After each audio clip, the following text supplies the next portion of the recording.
Ẹ kú dédé wòyí o, ìròyìn lérèfé ni mo mú wá sí etí ìgbọ́-yín láti ẹnu ọmọ yín ìyáàfin Lydia Ọbùfálẹyẹ. Ilé-iṣẹ́ ìfowópamọ́ àpapọ̀ lórílẹ̀‐èdè Central Bank of Nigeria ti fi dá gbogbo ènìyàn lójú pé àwọn yóò jẹ́ kí owó tuntun wà ní àrọ́wọ́tó, èyí tí ó túmọ̀ sí pé àwọn yóò kó jáde síta. Àwọn ilé-iṣẹ́ náà wá pàrọwà sí gbogbo ọmọ orílẹ̀‐èdè láti jẹ́ aṣojú owó tuntun náà. Adelé adarí fún ètò ìbánisọ̀rọ̀ ní ẹ̀ka ti ilé-iṣẹ́ ìfowópamọ́ àgbà, Acting Director Corporate Communication Department of the CBN, ìyáàfin Hakama Ali, ni ó ṣèlérí yìí níbi ìpàdé àyájọ́ pàtàkì ti CBN Special Day, èyí tí ó ń lọ lọ́wọ́ tí ogún ẹlẹ́ẹ̀kẹrù rẹ̀ 20th Abuja International Trade Fair ní ìlú Àbújá ní Ọjọ́bọ̀. Ilé-iṣẹ́ News Agency of Nigeria ni ó ṣe àkọsílẹ̀ ìròyìn náà wípé ó bẹ̀rẹ̀ ní ọjọ́ 25 oṣù kẹsàn-án tí yóò sì tún parí ní ọjọ́ 6 oṣù kẹwàá September 25 to October 6 ọdún tí a wà nínú rẹ̀ yìí. Àkọlé ohun àkòrí ti ètò ọjà ìdókòwò ti ọdún yìí ni gbígbèrò níná ìmóríyá àti owó orí Sustainable Consumption Incentive and Taxation.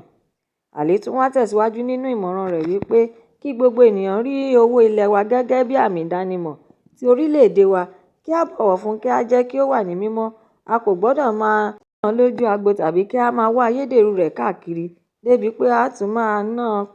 àti pé owó ilẹ̀ wa kì í ṣe títà. Ó tún wá pàrọwà sí gbogbo ènìyàn lẹ́ẹ̀kan sí wípé iléeṣẹ́ àwọn nìkan kò lè dá ṣe, nítorí owó ilẹ̀ wa iyì wa ni. Nínú ọ̀rọ̀ rẹ̀ náà ló ti sọ pé àwọn ń fojú sọ́nà fún ìfọwọ́sowọ́pọ̀ gbogbo ènìyàn láti jọ ṣiṣẹ́ papọ̀ kí a bá lè borí gbogbo ìpèníjà tó ń kojú orílẹ̀-èdè wa lórí ọrọ̀ ajé àti ìdàgbàsókè rẹ̀. Ó tún wá sọ nínú ọ̀rọ̀ rẹ̀ wípé àwọn ilé ìfowópamọ́ 14 ni wọ́n ti kógojá nípa ṣíṣe àtúntò owó ìdókòwò wọn recapitalization, tí àwọn sì tún ń tẹ̀lé àwọn ilé ìfowópamọ́ tí ó tún kù lẹ́yìn láti rí pé àwọn náà kójú òṣùwọ̀n. Ilé-iṣẹ́ àwọn yóò tún máa tẹ̀síwájú láti máa wà lókè téńté nípa lílo ètò àtinúdá fún ètò sísan owó, àti pé àwọn yóò tún rí pé ìdàgbàsókè bá àfojúsùn àwọn lórí ètò BankPay System ti ọdún 2028. Igbákejì adarí àti olórí ní ẹ̀ka alábòójútó ìbánisọ̀rọ̀ àti ti ọgbọ́n inú Deputy Director and Head of Communication Management and Strategy Division, Ọ̀gbẹ́ni Ibrahim Babba ti ilé-iṣẹ́ CBN ni ó lọ ṣojú Ali níbi ìpàdé náà. Nínú ìpàdé yìí ni Director General Abuja Chamber of Commerce and Industry, Ọ̀gbẹ́ni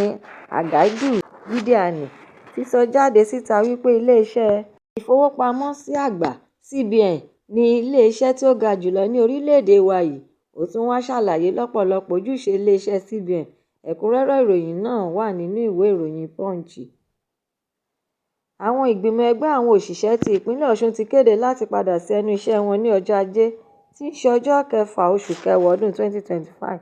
October 6, èyí tí yóò fi òpin sí ìyanṣẹ́lódì tí ó bẹ̀rẹ̀ láti inú oṣù kejì February lórí ìfàǹfà tí ó wáyé lórí ṣíṣàkóso ilé-iṣẹ́ ìjọba ìbílẹ̀. Ìyanṣẹ́lódì náà kò ṣẹ̀yìn lẹ́yìn bí wọ́n ṣe yan alága láti ẹgbẹ́ òṣèlú All Progressives Congress APC àti ẹgbẹ́ òṣèlú People Democratic Party PDP, tí àwọn méjèèjì sì fi àṣẹ lélẹ̀ fún ìgbìmọ̀ èyí tí wọ́n tẹ̀lé ìdájọ́ ilé-ẹjọ́ kòtẹ́milọ́rùn Court of Appeal verdict wípé kí ìjọba àpapọ̀ dá owó tí wọ́n máa ń fún àwọn gbogbo ìjọba ìbílẹ̀ dúró. Lẹ́yìn ọ̀rẹ̀yìn ní ilé-iṣẹ́ ti ètò ìṣúná owó lórílẹ̀-èdè yìí, Office of the Minister of Finance, Attorney General of the Federation, Accountant General àti Central Bank of Nigeria CBN wá sọ fún alága ti ẹgbẹ́ òṣèlú APC tí wọ́n ṣẹ̀ṣẹ̀ dá padà sípò wípé kí wọ́n lọ ṣí àpò ìfowópamọ́ fún gbogbo ìjọba ìbílẹ̀ tí gbogbo wọn jẹ́ ọgbọ̀n 30 kí àwọn bá lè san owó wọn síbẹ̀. Ní ìlú Òṣogbo ní Ọjọ́bọ̀ ní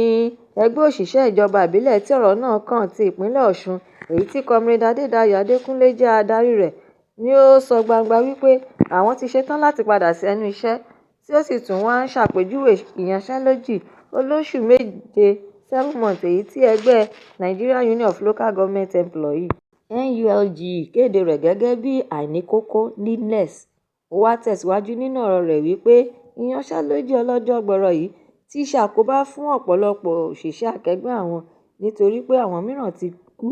Nítorí ìdí èyí, àkókò ti tó fún dídádúró ìjọba ìbílẹ̀ bí ó tilẹ̀ jẹ́ pé àwọn kọ̀ọ̀kan kò fẹ́ kí ìjọba ìbílẹ̀ dá dúró rárá. Ó wá ṣe àfikún ọ̀rọ̀ rẹ̀ wípé àwọn kò fẹ́ kí ìyanṣẹ́lódì yìí mú àwọn jìnnà tàbí kúrò lẹ́nu iṣẹ́ àti ṣíṣe ojúṣe àwọn, kí àwọn sì tún máa wá gba owó lóṣooṣù lọ́wọ́ ìjọba láì ṣiṣẹ́ kankan, èyí tí kò bójúmu. Adékúnlé wá fi ń dá gbogbo àwọn òṣìṣẹ́ lójú pé ẹnikẹ́ni tí ó bá kọ̀ láti bẹ̀rẹ̀ iṣẹ́ ní ọjọ́ tí àwọn dá, irú ẹni bẹ́ẹ̀ ń fi iṣẹ́ rẹ̀ ṣeré, nítorí pé ó ṣeé ṣe kí irú ẹni bẹ́ẹ̀ pàdánù iṣẹ́ rẹ̀ tàbí kí ó relẹ̀ ní ipò tí ó wà, nítorí pé alága ẹgbẹ́ òṣèlú APC tí wọ́n ṣẹ̀ṣẹ̀ dá padà sípò yóò ṣe àtúnyẹ̀wò àwọn òṣìṣẹ́ ní ọjọ́ Ajé tí àwọn bá padà sẹ́nu iṣẹ́ láti mọ iye òṣìṣẹ́ tí àwọn ní kí wọ́n tó bẹ̀rẹ̀ sí ní san owó oṣù.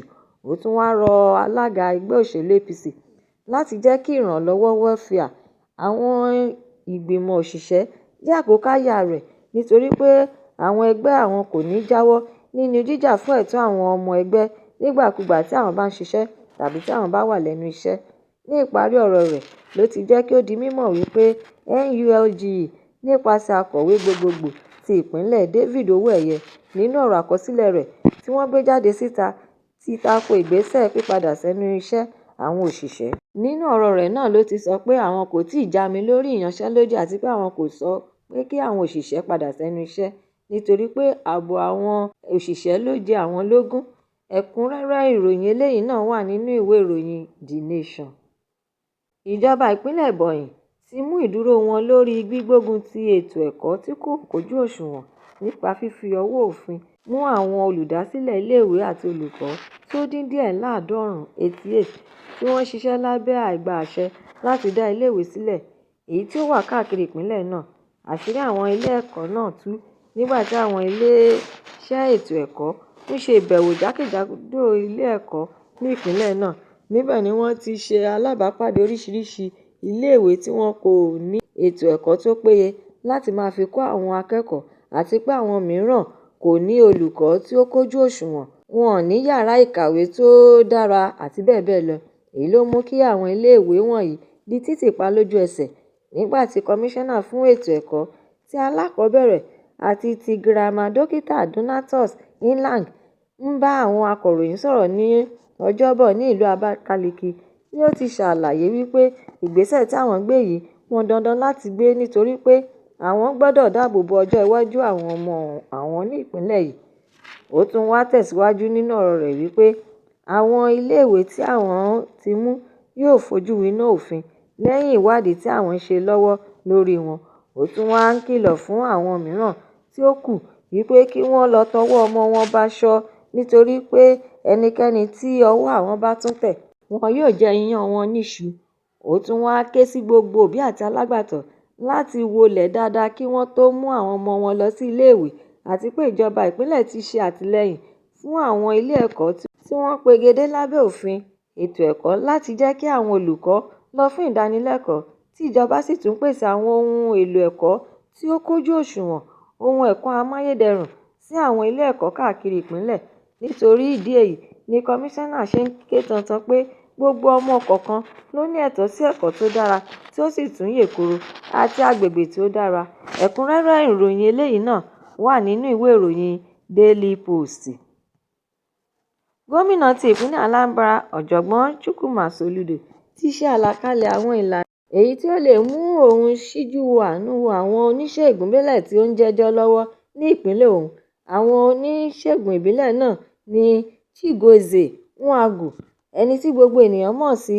Akwa Okoko, Tiwara Aki láti Ọ̀bà, Eke Iti tí òun náà wá láti Òkìjà àti Onyeze Jesus láti Nkpor. Àwọn wọ̀nyí ni wọ́n fi ọwọ́ ṣìkún òfin mú nínú oṣù kejì February tí wọ́n sì tún fi ẹ̀sùn kàn wọ́n wípé wọ́n ṣe òògùn níní owó ní kíákíá, wọ́n tún ṣe òògùn fún àwọn ọ̀daràn tí wọ́n sì tún wá ń ṣe àwọn ọ̀dọ́ lọ́kàn nípa gbígbàgbọ́ nínú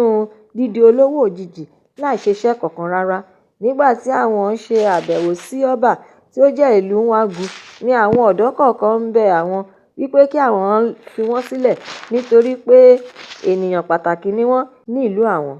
Nígbà náà ni Soludo wá ń fi dá wọn lójú pé ẹjọ́ náà ti wà nílé ẹjọ́ àti pé ó ti kọjá agbára òun nítorí pé òun mọ àwọn ìgbésẹ̀ ìlànà tí àwọn gbọ́dọ̀ tẹ̀lé kí ó tó di pé wọn yóò dá wọn sílẹ̀.